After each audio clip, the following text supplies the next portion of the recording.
Merhaba sevgili dostlar. Bugün Bakara suresinden bir kesiti sunacağım size. Nedir o? Bakara suresi bilindiği gibi Kur'an'ın en uzun suresidir. Orada birçok şey anlatılıyor.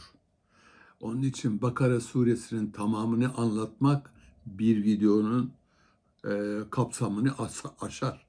Onun için Bakara suresinde anlatılan meseleleri bölerek anlatmaya gayret edeceğim. Bugünkü konumuz Musa'nın asası ve asanın geleneksel anlayışa göre yılan olması gibi konular etrafında dönecektir. Daha sonra yine Musa'nın sözüm ona denizi yarması veya diğer konular sırasıyla gelecektir. Yani başlamışken Musa konusunu sürdüreceğim. Kur'an'daki Musa ile ilgili bütün anlatımları elimden geldiğince tamamlamaya gayret edeceğim. Sevgili dostlar, nereden başlayayım derken Taha suresi 17. ayetten başlamayı uygun gördüm. Ne diyor Taha suresi 17. ayet? Sağ elindeki nedir ya Musa diyor. Şimdi önce bir hatırlatma yapayım. Kur'an'daki bütün hikayeler, peygamberler üzerinden anlatılan hikayeler aslında Hz. Muhammed'in hikayesidir. Onun vahiy süreci, aldığı vahiylerin değerlendirilmesi, yaşam, mistik deneyimleri tamamını diğer peygamberlerin hikayeleri üzerinden anlatır. Bu çok önemli bir şeydir. Hatta şöyle bir hikaye de vardır. Peygamberin vefatından sonra ashab giderler Hazreti Ayşe'ye derler ki bize Hazreti Muhammed'i anlatır mısın? Karakterini, hayatını şu. Diyor ki siz Kur'an okumuyor musunuz? Okuyoruz. Diyor ki Kur'an'daki anlatımlar Muhammed'in kendisidir. Onun için onu iyi okursanız görürsünüz. Şimdi burada her ne kadar Musa'nın hikayesi anlatılıyorsa da aslında o sembolik bir hikayedir. Peygamberin vahiy süreçleri, deneyimleri, algı durumu, hayata bakış açısı anlatılıyor. Ama bu direkt peygamberin hayatıymış gibi anlatılmıyor. Onun için bu ön bilgiyi lütfen bir tarafta tutun. Değerlendirme açısından faydalıdır. Evet, Taha suresi 17. ayette diyor ki sağ elindeki nedir ya Musa? Kur'an'daki ayet elindeki nedir?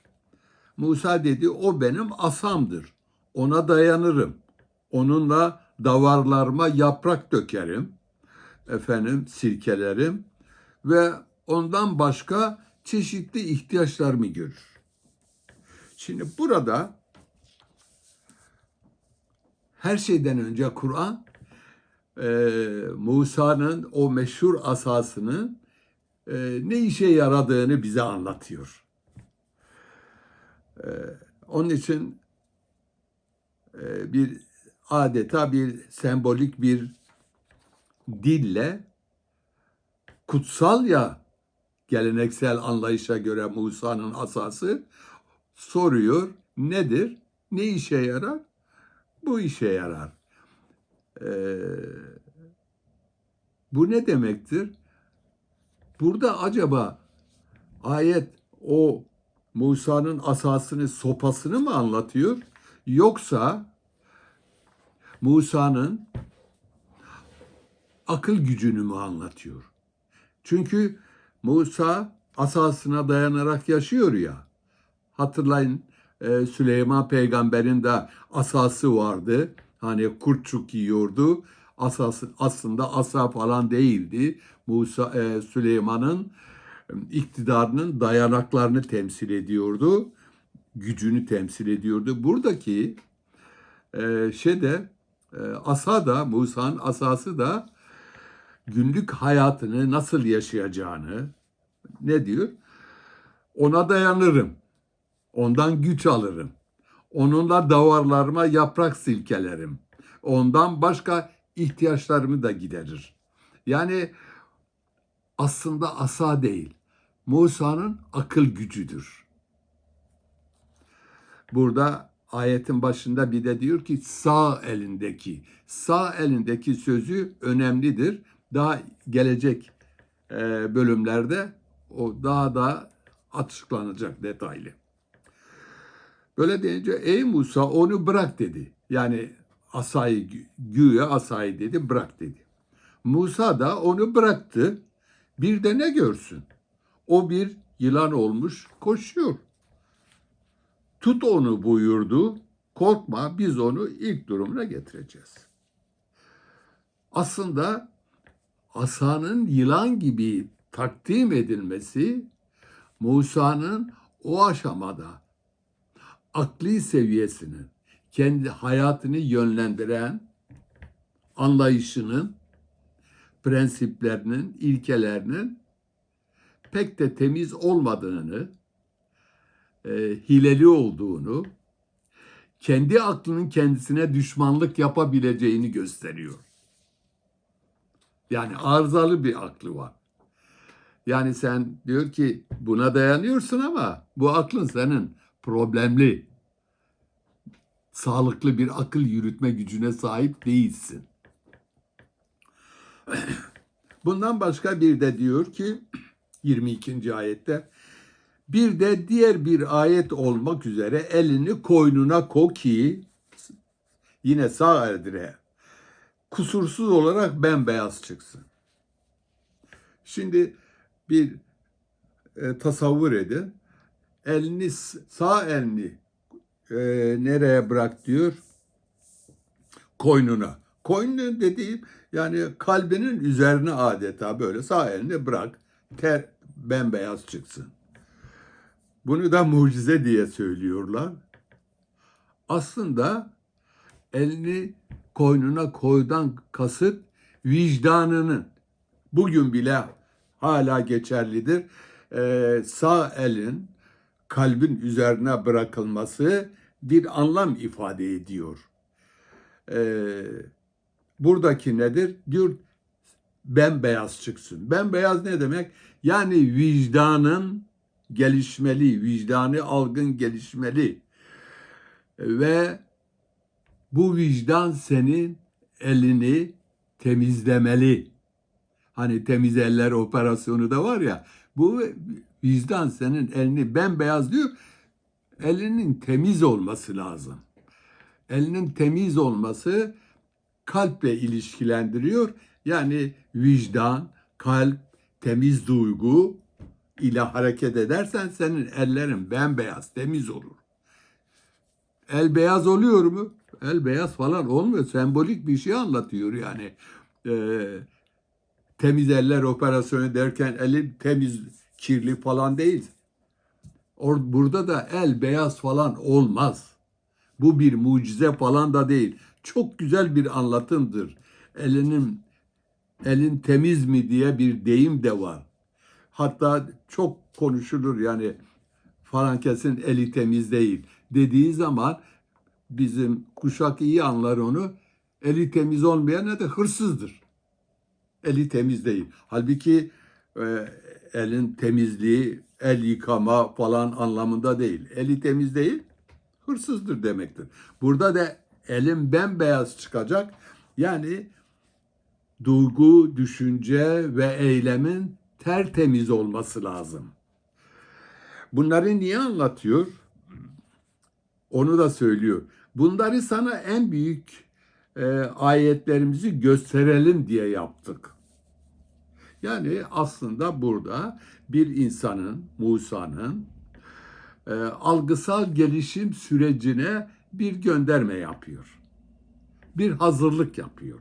Önce aklının temiz olmadığını, gerçekte arızalı, hastalıklı bir akıl gücüne sahip olduğunu, sonra elinin de temizlenmesi gerektiğini, yani vicdan, duygu, arınmışlıktan bahsediyor. Niye bunlar? Ayetlerimizi gösterir. Yani senin ayet burada yok ki. Nedir ayetlerimizi? Kanıt. Neyin kanıtı? İşte temiz bir akıl sahibi, temiz bir ele sahip olma, kendine kanıtlamalısın. Buna şahit olmalısın. Ancak o zaman ayet devam ediyor. Firavun'a git çünkü o çok azgınlaştı. Bunları yap. Bir arınmışlık evresinden geç. Ondan sonra Firavun'a git. Firavun'a gittiğinde, bu fazla uzatmak istemiyorum çünkü uzundur. Taha suresinin 65. ayetinden devam etmek istiyorum. Sihirbazlar, ey Musa, ya sen at yahut ilk atan biz olalım dediler. Firavun'a gitti. Firavun itiraz ediyor. Dediler ki, akıl hocaları Firavun'un, dediler ki böyle olmaz. Halkı da toplayalım. Ayetlerde geçiyor bu. Halkı da toplayalım, şahit olsunlar. Musa'yı da getirelim. İddiası neyse ortaya atsın. Bizim de sihirbazlarımız var. Onlar da ortaya atsınlar. Sevgili dostlar, bu sihirbaz sözcüğüne dikkat çekmek istiyorum. Sihirbaz sözcüğü adeta zihinlerde çadır tiyatrolarındaki sihirbazlar anlaşılıyor. Biliyorum böyle anlaşılıyor. Buradaki sihirbazlar veya kahinler ilim adamlarıdır. Ayet bize bunu zaten gelen ayetler de gösteriyor. Öyle çadır tiyatrosunda illüzyon yapanlar değiller. İlim sahibi insanlardır.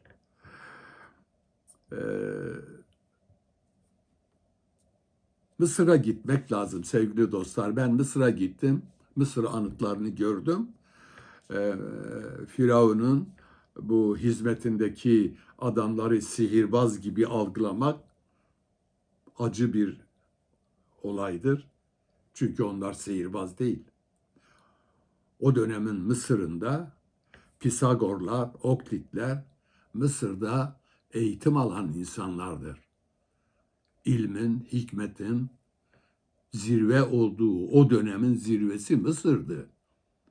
Bu iş sihirbazlarla yapılmaz. Sihirbaz sözcüğü zihnimizde çok kötü çağrışımlar yapıyor. Onun için bu sihirbaz sözcüğünü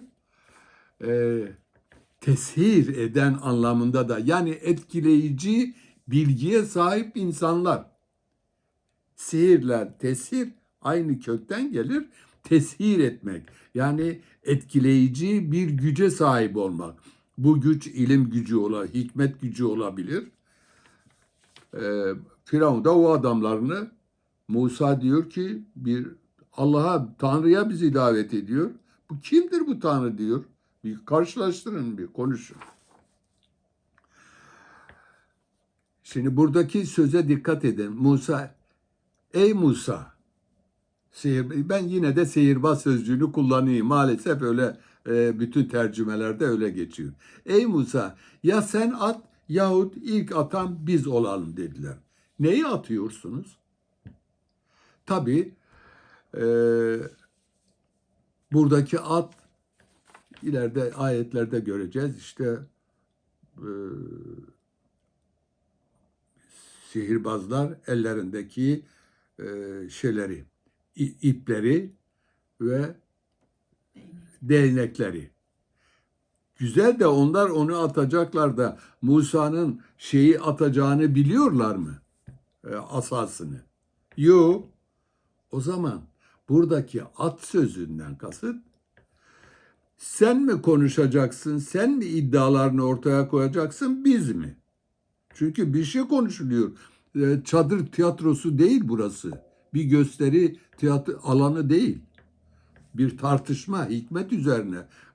Diyorlar ki Musa bir alemlerin Rabbinden bahsediyor. Kimdir o alemlerin Rabbi? Firavun diyor ben Rab benim. Benden başka Rab mı olur? Konu bu iken illüzyonist bir gösteri yok ortada. Onun için sen mi atacaksın, biz mi atacağız derken Musa diyor ki buyurun siz atın. Yani buyurun siz iddialarınızı söyleyin. Musa dedi ki hayır siz atın bir de ne görsün onların ipleri ve değnekleri yaptıkları seyirden ötürü kendisine sanki yürüyorlarmış gibi geldi. Sihirbazların ortaya attıkları iplerden bağlayıcı anlamdaki iddiaları etkili güç şeklinde, sopalar da etkileyici güç şeklinde ki söylemleridir. İp yok ortada. Bunların çok kapsayıcı bir özellikle ortaya konunca Musa korkmaya başladı. Bu yüzden Musa içinde bir korku hissetti. Niye korku hissetti? Ben bu söyleme karşı ne yapabilirim ki? Ne söyleyebilirim? Çünkü ilim adamları onlar. Biz dedik ki yani Allah konuşturuyor sözün gelişine göre. Korkma. Çünkü sen muhakkak üstünsün. Niye korkma? Bir anda o ses, o iç sesi kendisine korkma, cesur ol. Yapabilirsin. Daha önceki deneyimlerim var. Ve ona diyor sağ elindekini atıver. Bak yine burada sözün başında ne diyor? Sağ elindeki nedir diye sormuştu. Yine burada sağ elindekini atıver. Ve onların yaptıklarını yutar. Çünkü onların yaptıkları ancak bir büyücü tuzağıdır. Büyücü ise her nerede olursa olsun başarıya ulaşamaz. Şimdi sağ elini anlatmak burada artık gerekli oldu. Kur'an'da Türkçe'ye tercüme edilen sağ el meselesi Kur'an'da yemin sözcüğünün karşılığı olarak Türkçe'ye çevrilmiştir.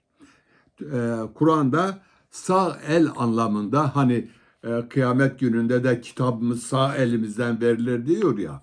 Aslında burada el meselesi değil. Yine el meselesine geldik. Bak diyor sağ elindeki ashab-ı yemin sözcüğü sağ el diye tercüme edilmiş. Yum kökünden geliyor yemin diyor. Buradaki yemin de andolsun anlamında değil. Yum kökünden gelen hayır, uğur, bereket anlamındadır. O zaman sağ el hayır, uğur, bereket, güç, olumluluk anlamındadır. Yani sağ elindeki yani iman, güç, uğur, zenginlik hatta ve hatta vahyi mesajın kendisi. Yoksa el falan değildir. Kur'an'da çünkü mesela ashab-ı meymene ve ashab-ı meş'eme var. Yine meymene yeminden geliyor. Meş'eme de kuzey, şimal anlamındadır. Günlük konuşmamıza bile bu meymene yeminin değişik bir versiyonudur. Arapçadır. Günümüzü dilimizde çok kullanırız. Ne deriz mesela? Sevmediğimiz, hoş görmediğimiz insana deriz meymenetsiz. Çünkü meymene olumludur.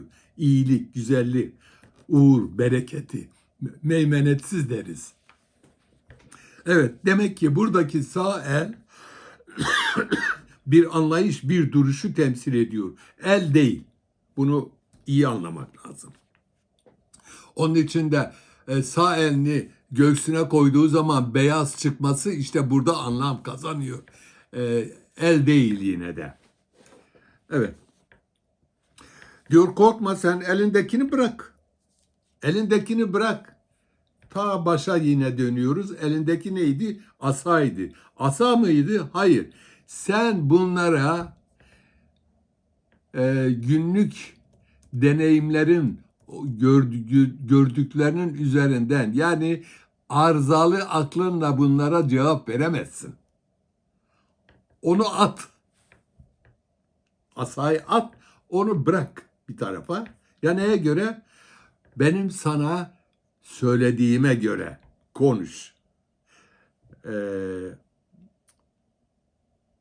Asayı bıraktı. Yani arızalı akli tedbirlerinden arınarak kendini o içsel olan vahyi mesaja bıraktı. Ve onunla konuştu. Fakat işin tuhaf tarafı, ne konuştuğu anlatılmıyor.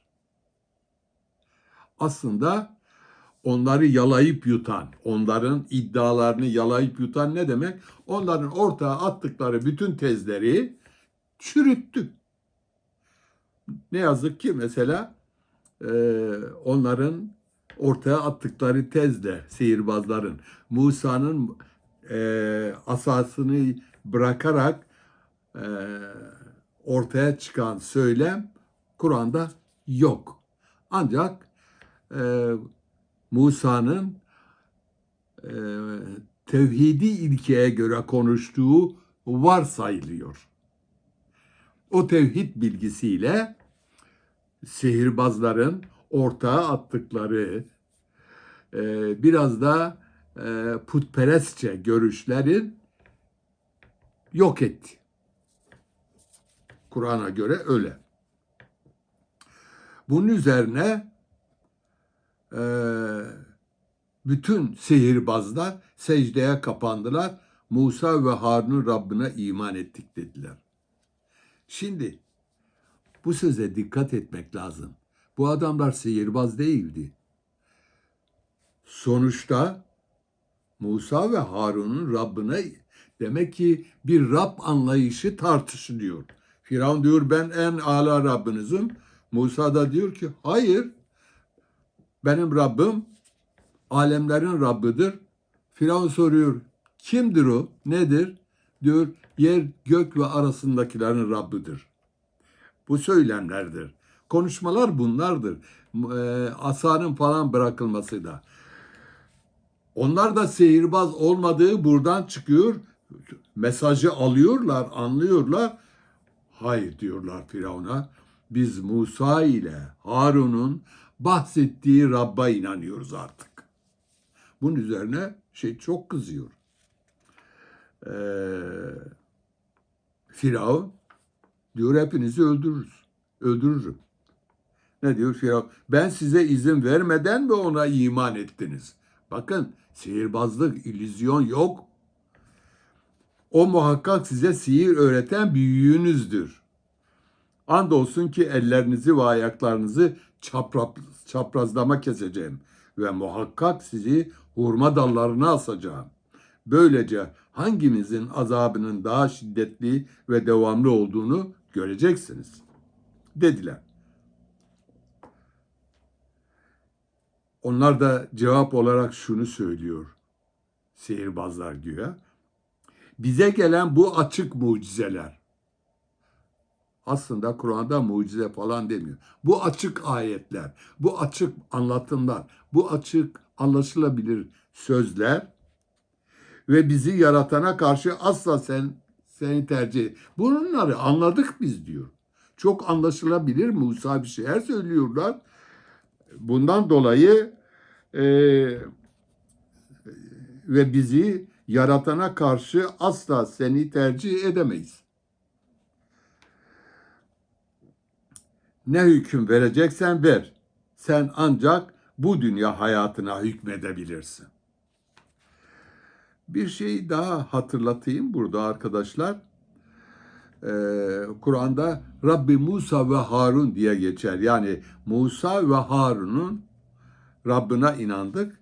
Bu sözcük geleneksel anlayışta maalesef çok kötü bir şekilde Firavun'un denizde boğulurken güya boğulmaktan kurtulmak için denizi aşıyorlar ya Musa'nın peşinden. Orada tamam biz Musa ve Harun'un Rabbine inandık diyormuş gibi söylenir. Halbuki orada söylenmiyor. Burada söyleniyor ve hatta onu biraz daha ileriye götürerekten Musa Firavun böyle söylerken Cebrail gelmiş Firavun'un ağzını tıkamış. Bir daha bunu söylemesin. Söylerse Rabbi alemlerin Rabbi onu affedebilirdi diye böyle bir yalan da uydurmuşlar. Anladın mı? Evet. O zaman Musa'nın asası, böyle bir asa yok ortada. Yani asa vardır da yani sihirbazlık veya kutsal. Burada daha başka bir şey söyleyeyim sevgili dostlar. Yaratılmış hiçbir değer kutsal değil. Ne Musa'nın asası, ne peygamberin cübbesi, ne camiler, ne mabetler. Hiçbirisi kutsal değil. Bu kutsallık göndermesinin sosyal ve siyasal amaçlı olduğunun bilinmesi lazım. Onun için ne Musa'nın asası kutsal falan mübarek değil. Hiçbir mekan kutsal değil. Bu aynı zamanda Kur'an vahyi açısından hatalı bir sözcük. Kutsal olan eğer bir kutsallık izafe etmek istersek Allah'tan başka kutsal olan yoktur. Allah'a da ne elimiz, ne ayağımız, ne gözümüz ulaşmıyor. Onun için bu kutsallık kavramını bir dipnot olarak bunu ifade etmeliyim. Bir başka şeyi daha söylemeliyim. Çok önemlidir. Bu ayetin bugün sihirbazlar var. İllüzyonistler var bugün. Ve bugün de Musa var. Ne demek Musa var? Musa'nın bedeninden falan bahsetmiyorum. Tevhid inancının, hakikatin taşıyıcıları var ve bunları topluma anlatmak gayretinde olanlar var. Bunun karşısında ise sihirbazlar var, illüzyonistler var. Bugünün illüzyonistleri kimlerdir sizce? Hem de ilim adamları. Yazılı ve görsel medya, sosyal neydi? Sosyal medya. Sosyal medya platformları, reklam birimleri, çağımızın sihirbazları ve illüzyonistleridir. Ve insanlarımız herhangi bir din ve ulusla sınırlı olmamak kaydıyla bütün dünya insanlığı 3-5 illüzyonistin, 3-5 sihirbazın, radyo, televizyon, sosyal medya ağları bunlara hükmeden 3-5 güçlünün etkisiyle toplumlar uyutulmuş durumda. Ve bugün de bu araçlar topluma bir Rab seçip beğendirmişler. Sizin Rabbiniz budur diyorlar. Geçmişteki Firavun masum kalır bugünün Rablarının yanında. O büyük, güçlü medya kuruluşları nasıl bir Rab benimseyeceğinizi de size telkin ediyorlar. Ve bu uykudan insanlık nasıl uyanır bilemem. Ama Bu uykudan uyanış için hakikati veya gerçeği bilenler güçlerine yettiği kadar bu illüzyonistlerin varlığına dikkat çekip onlarla mücadeleye davet ediyorlar. Ne kadar başarılı olurlar onu bilemem. Ve onlar, bu illüzyonistler insanlığın yok olmasına, hatta dünya savaşlarına sebep olabiliyorlar. Olmayan bir tanrı yaratıyorlar toplum için ve onu kutsallaştırıyorlar ve buna tapının diyorlar. Bu masal Firavun'un, Musa'nın, sihirbazların nedir o? Rol aldığı. Bu masal aslında Kur'an'da böylesine bir mesaja dönüşüyor. Yaşayan bir hakikate dönüşüyor. Bugünün sihirbazlarına dikkat etmek lazım. Çok önemli. Her alanda toplumları yöneten, yönlendiren bu sihirbazlardır. Böyle bakıldığı zaman her zaman sihirbazlar var. Ve her zaman Musa'lar var. Her zaman İsa'lar var. Ancak bunu söylediğim zaman birilerinin çıkıp ben Musa'yım dediği zaman ben onu anlatmıyorum. Musa bir figür. İsa da bir figür. Buradaki Musa'dan kastım gerçeği, hakikati bilip onunla, illüzyonistlerle savaşmayı bilen ve onları dize getirmeyi bilen ilkeden bahsediyorum.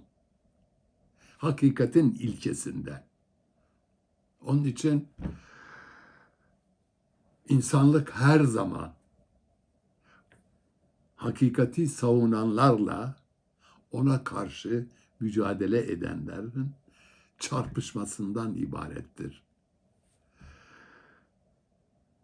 Kur'an'ı maalesef sihir, büyü kitabı gibi gösteriyorlar adeta. Halbuki Kur'an bahsediyor. Harut ve Marut'la ilgili ayetlerde sihirin, büyünün kötü olduğunu. Burada Musa sihirbazlarla karşı karşıya mı getiriliyor sizce? Olur mu böyle bir şey? Eğer Musa asasını onlar attı ya ipleri sanki yürüyorum canlıymış gibi. Musa da asasını attı. O zaman böyle inanırsanız Musa sihirbazların babası oluyor adeta. Zaten Firavun da öyle anlatıyor. En büyük sihirbaz Musa oluyor. Sihirbaz bir Musa Kur'an'ın peygamberi olabilir mi? Olamaz. O zaman ortada bir sihir anladığımız anlamda yani çadır tiyatrolarındaki gösterilen şapkadan tavşan çıkarma olayı değildir. Gerçekle gerçek olmayanın çatışması, karşılaşmasıdır. Bu her zaman vardır. Bütün zamanlarda ve bütün mekanlarda yaşayan bir olgudur. Kur'an'a bu zaviyeden baktığımız zaman o iyi bir rehber olur bize. Ama böyle bakmazsak çok kötü. Eskilerin masalı olur. Sevgili dostlar, konusunu bu Taha suresindeki asa konusunu kısa da olsa anlattığımı düşünüyorum. Bundan sonraki bölümlerde Musa'nın denizi yarması hikayesi var. Daha başka hikayelerde Şimdi bu anda aklıma gelmiyor. Onu paylaşırım. İnşallah faydalı olmuştur sevgili dostlar. Hoşça kalın.